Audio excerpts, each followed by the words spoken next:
The report released today by former U.S. Attorney Anton Valukas was more than 300 pages long. It not only details where GM went wrong with this recall, it lays out a clear roadmap for changes that need to be made. 7 investigator Heather Catallo has been digging through that report all day long and is here now with more. Well, there's a major theme in this massive report. Communication inside General Motors failed with terrible consequences. Investigators say had engineers connected the dots about the airbags not working because of ignition switch failures, they could have addressed the safety defect before anyone died.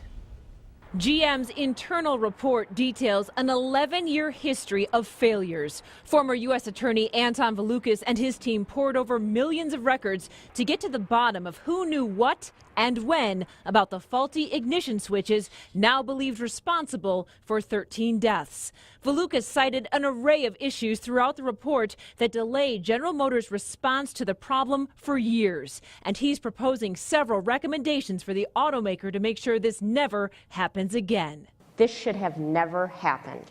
It is unacceptable. The report focuses a great deal on 61-year-old Ray DiGiorgio, an engineer from Commerce Township who approved the faulty ignition switches. DiGiorgio is one of the 15 people GM has now fired, and the report says he changed the design of the switch after it started causing cars to stall with drivers behind the wheel, but did not tell anyone.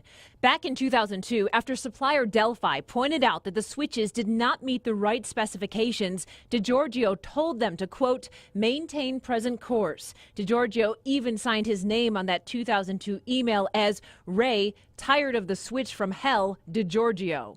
In March, GM announced Jeff Boyer would be the company's vice president of global vehicle safety, a position created in the wake of the ignition switch recall. Today's report says he must make reports to the board at least once a quarter. The report also asks GM to make sure safety is embedded in the fabric of the organization. It says employees need to understand they have an obligation to raise concerns about safety.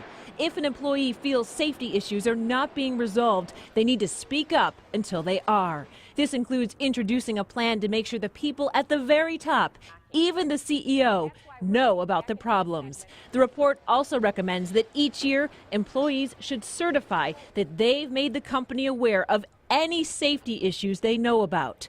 Breakdowns in communication between and within several committees at GM played a crucial role in GM's failure to realize what was really happening. We misdiagnosed the problem from the very beginning. Experienced engineers with the responsibility for safety did not understand that the airbags would not deploy if the ignition switch changed into the off position. Valukas also wants the automaker to make it easier for people inside the company to locate and review safety data. Meanwhile, GM has given the feds a copy of this report. The National Highway Traffic Safety Administration has already fined General Motors $35 million. Stephen and Carolyn.